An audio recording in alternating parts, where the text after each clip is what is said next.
Anil sir Kapse सरांनी अतिशय छान मार्गदर्शन केलेलं आहे.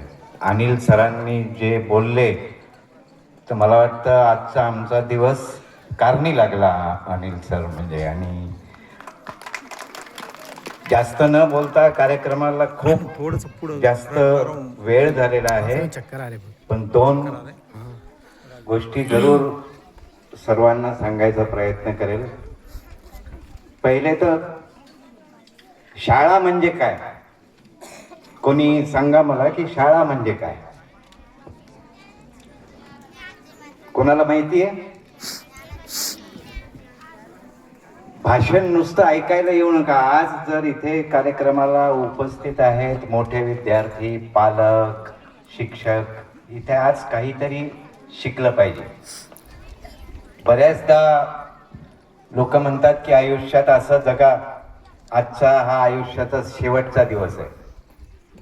आम्ही ह्याला उलट केलेलं आहे. आम्ही आयुष्याचा प्रत्येक दिवस असा जगतो की आज आम्हीच जन्म घेतलेला आहे आणि आम्हाला काहीच माहित नाही, आम्ही नवीन गोष्ट शिकणार आहे. तर त्या चुकीच्या भानगडीत पडू नका की आज आयुष्याचा शेवटचा दिवस आहे. आज आयुष्याचा पहिला दिवस आहे आपला. शाळा, शाळेचं दुसरं नाव आहे विद्यालय. शाळा आज 150-200 वर्षापूर्वी असे वर्ग, असे शिक्षक, असे खोल्या काही नव्हत्या. तर शाळेचा अर्थ होता की फावल्या वेळात, रिकाम्या वेळात विचार करायला जागा जी असायची त्याला शाळा म्हणतात. मग झालं ते विद्यालय. विद्यालय म्हणजे तिथे विद्या शिकायला मिळते आपल्याला. आता लॅपटॉप कोणाकोणाला मिळाला? उभे राहा. लॅपटॉपला लॅपटॉप का म्हणतात? आपण एक वस्तू घेतली, कॉस्मो फाउंडेशनने एक बक्षीस दिलं, काय दिलं? लॅपटॉपला लॅपटॉप का म्हणतात? कॉम्प्युटर आणि लॅपटॉप मध्ये काय फरक आहे? तर आपण जास्त वेळ घेणार नाही. लॅपटॉपला लॅपटॉप ह्याच्याकरता म्हणतात. कॉम्प्युटर, बाळांनो, मित्रांनो, कॉम्प्युटर म्हणजे मशीन. आपल्या शेतात ट्रॅक्टर चालतं, आपल्या घरात एखादी कोणाच्या घरात मिक्सर असेल, हे जसं मशीन आहे तसं कॉम्प्युटर हे मशीन. आणि लॅपटॉपला लॅपटॉप ह्याच्याकरता म्हणतात की ह्या शब्दाला तोडा. लॅपटॉप म्हणजे लॅप टॉप. लॅप म्हणजे आपली मांडी. आपण बसल्यावर मांडीवर ठेवून टेबलाच्या जागी ज्या मशीननी काम करता येतं त्याच्यामुळे त्याचं नाव पडलं लॅपटॉप. लॅपटॉप कॉम्प्युटर आहे, पण तुम्ही त्याला मांडीवर घेऊन काम करू शकता, टेबलावर ठेवायची गरज नाही. आता तुम्हाला बक्षीस मिळालं. हा, बसा बसा बसा. तुम्हाला बक्षीस मिळालं. ह्या बक्षिसाच्या मागे ज्ञान मिळालं.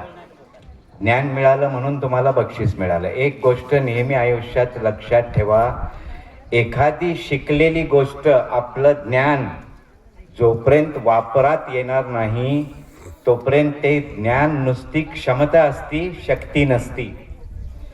ज्या मुलांना बक्षीस मिळालेलं आहे त्यांनी त्यांच्या खालच्या वर्गाच्या मुलांना, किंवा जसं सरांनी सांगितलं की गावातल्या काही लोकांनी येऊन, आज जर टीचर नाही आहे, काही मुली देवगिरी कॉलेजमध्ये कोणीतरी ताईंनी सांगितलं, इथे येऊन आपला एक अर्धा एक तास देऊन मुलांना शिकवावं, तेव्हा ज्ञानाचं ती खरी शक्ती बनेल. नाहीतर नुसतं ज्ञान शिकलं ना तर एक छोटीशी पोपटाची गोष्ट सांगतो. एका गावात एक साधू राहायचे. ते साधू एक दिवशी नदीवरून आंघोळ करून येत होते घरी आणि त्यांनी पाहिलं की एक पोपट एका जाळीत अडकलेला आहे.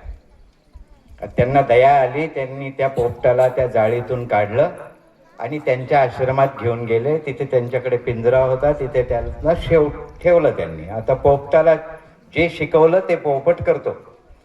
त्या साधूंनी पोपटाला शिकवलं की राजा शिकारी येईल, तो जाळी टाकेल, त्याच्यात काही दाणे टाकेल, तू अडकायचं नाही. यानंतर ते रोज पोपटाला एकदा शिकवून दिलं की तो रोज हेच म्हणायचं, सकाळ ते संध्याकाळ. कोणी आलं समोर पिंजऱ्यातून म्हणायचा की शिकारी येईल, जाळी टाकेल, दाना टाकेल, तू अडकायचं नाही, तू अडकायचं नाही म्हणायचं तो. आता एक दिवशी खूप पावसाळ्याचे दिवस येतात आणि त्यांचे आपले साधू पुन्हा नदीवर गेलेले असतात. त्यांच्या सेवकाकडून त्या पिंजराचं दार उघडं राहतं आणि ते वातावरण छान आहे बाहेर म्हणून पोपट उडून जातो. आता साधू येतात, त्यांना खूप दुःख होतं की आपला पोपट गेला, आपण त्याला इतकं चांगलं ठेवलं, पण एक चांगली गोष्ट आहे म्हणे की आपण त्याला शिकवलं, त्याच्यामुळे ह्याच्या पुढे त्याला काही त्रास होणार नाही. दुसऱ्या दिवशी सकाळी पुन्हा नदीवर जात असतात आणि त्यांना आवाज ऐकू येतो जंगलात की शिकारी येईल, जाळी टाकेल, दाणे टाकेल, तू अडकायचं नाही. त्यांना फार आनंद होतो की आपलं पोपट इथेच कुठेतरी आहे. तर त्या आवाजाच्या दिशेनेच जातात आणि जातात तर पाहतात की तो पुन्हा दुसऱ्या जाळीत अडकलेला. आणि ते आपल्या डोक्यावर हात मारतात साधू की मी जर ह्याला हे शिकवलं पण ह्याला वापर कर म्हटलं असतं तर किती बरं झालं असतं. कारण त्याला शेवटी शिकवण्यात आलं की तू अडकायचं नाही, तर तो स्वतःला म्हणत नाही की मी अडकायचं नाही, तो तू अडकायचं नाही म्हणायला. तर ज्ञानाचा हा उपयोग आहे की जे ज्ञान तुम्हाला मिळालं हा एक पूल आहे. पूल समजतो ना सगळ्याला, नदीवर पूल असतो किंवा एक मोठा पूल असतो ना. हे लॅपटॉप जे हे एक साधन आहे, यांनी तुम्हाला जगाशी जोडलेलं आहे. जग इतकं लहान झालेलं आहे, जग आहे खूप मोठं, पण ह्या लॅपटॉपमुळे पूर्ण जग तुमच्या त्या मशीनमध्ये येऊ शकतं.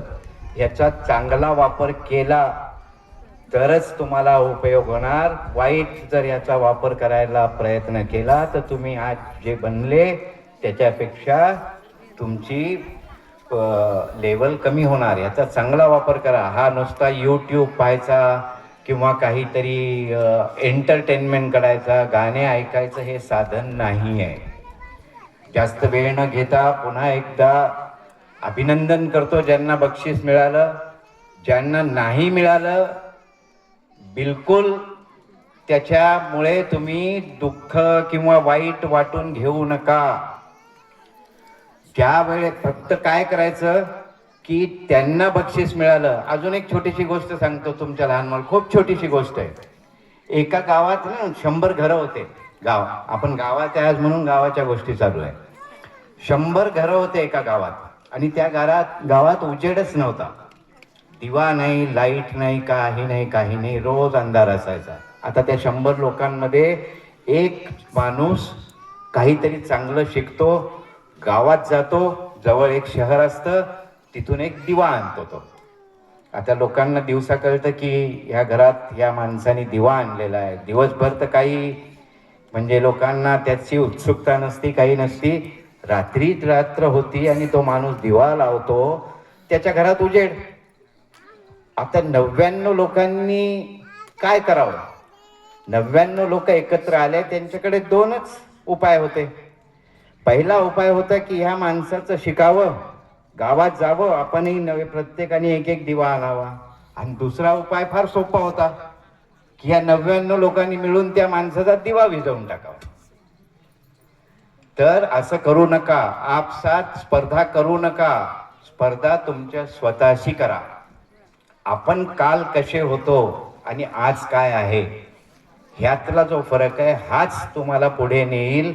मार्क जास्त मिळाले, मार्क कमी मिळाले ह्यानी काही होत नाही.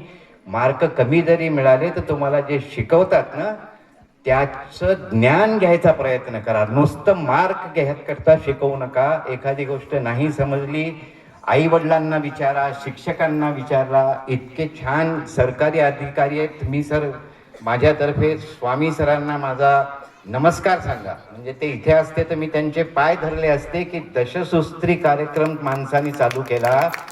त्या माणसाचा काय स्वार्थ आहे? उद्या तुम्ही मोठे झाल्यावर त्यांना काही 10 रुपये आणून देणार नाहीये. तर ह्याला म्हणतात समाजसेवा, ह्याला म्हणतात प्रामाणिकपणे काम करणं.